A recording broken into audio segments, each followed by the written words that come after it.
Salam sejahtera untuk kita semua, senang sekali lagi boleh berjumpa dalam ringkasan pelajaran Sekolah Sahabat pada saat ini. Namun sebelumnya mari kita mulaikan dengan berdoa bersama. Kita berdoa. Bapa di surga, kami berterima kasih untuk waktu yang indah kami akan belajar lagi firman-Mu. Kuasa Roh Kudus akan menuntun hati dan pikiran kami. Dalam nama Tuhan Yesus kami persembahkan doa ini. Amin. Nah, pelajaran Sekolah Sahabat kita pada saat ini berjudul Misi kepada yang membutuhkan. Misi kepada yang membutuhkan. Ayat intinya berbunyi demikian. Dan raja itu akan menjawab mereka, aku berkata kepadamu, sesungguhnya segala sesuatu yang kamu lakukan untuk salah seorang dari saudaraku yang paling hina ini, kamu telah melakukannya untuk aku. Matius 25 ayatnya yang ke-40. Saudara-saudara, cerita dalam Lukas pasal 5 ayat 17-26. Bagaimana sahabat-sahabat yang berkumpul dan bersatu hati untuk menolong teman mereka ketika dalam keadaan sakit, mereka menanggungnya, mereka menolongnya, dan mereka membawanya kepada Yesus supaya boleh dapat disembuhkan. Nah, pekerjaan daripada sahabat-sahabat ini adalah pekerjaan yang mulia, dan ini katanya dinamakan dengan iman yang sejati dari para sahabat. Mereka bukan hanya memiliki iman, tetapi iman mereka itu dijabarkan lewat perbuatan. Bahkan mereka tetap sabar menanggung teman mereka, kemauan mereka yang tinggi untuk menolong teman mereka, supaya mereka boleh membawanya kepada Yesus. Dan sahabat mereka yang sakit itu pun boleh dapat disembuhkan.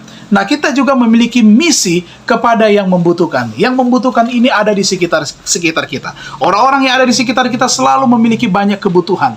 Kebutuhan untuk sembuh dari sakit penyakit, kebutuhan akan penghiburan, kebutuhan akan mendapatkan kekuatan oleh karena dalam kelemahan fisik mereka.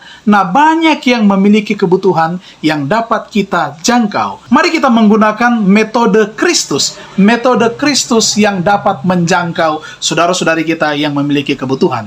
Nah, cara yang pertama yang digunakan oleh Yesus untuk menjangkau mereka yang membutuhkan adalah Yesus bergaul dengan mereka. Ketika Yesus bergaul dengan mereka, maka Yesus akan mengetahui apa kebutuhan dan keperluan mereka. Kemudian poin yang kedua adalah Yesus menunjukkan simpati. Nah, ketika Yesus menunjukkan simpati, ada yang menerima, ada juga yang menolak. Kita pun ketika kita melakukan hal yang sama, pasti juga ada yang menolak. Tetapi jangan kita mundur. Mari kita tetap menunjukkan simpati kita kepada mereka. Hal yang ketiga yang dilakukan oleh Yesus adalah Dia melayani akan kebutuhan-kebutuhan mereka. Yesus sudah menunjukkan simpatinya, mereka sudah membuka hati, maka Yesus pun melayani akan kebutuhan mereka. Apakah itu kebutuhan fisik, kebutuhan materi mereka, supaya mereka dikuatkan secara mental ataupun iman, nah mereka akhirnya dipenuhi akan kebutuhan mereka. Yesus memenuhi kebutuhan mereka untuk apa yang mereka perlukan. Maka poin yang keempat yang dilakukan oleh Yesus adalah memenangkan keyakinan mereka. Mereka sudah percaya kepada Yesus, maka Yesus pun mengajak mereka, dan yang terakhir yang Yesus lakukan adalah mari ikutlah aku.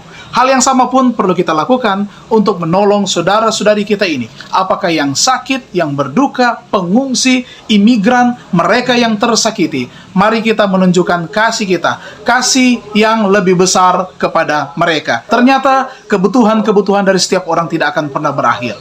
Mari kita berdoa supaya kita boleh dapat menolong sesama kita, karena kita memiliki banyak kesempatan. Tanggung jawab yang diberikan kepada kita untuk menjadi berkat ternyata bagi mereka yang ada di luar zona nyaman kita. Apakah mereka berasal dari kebudayaan yang lain atau hanya orang yang tidak berdaya? Nah, ini adalah sebuah mandat dari Yesus Kristus sendiri yang tidak bisa ditawar-tawar untuk kita lakukan. Nah, Tuhan memberkati kita semua. Sampai berjumpa kembali.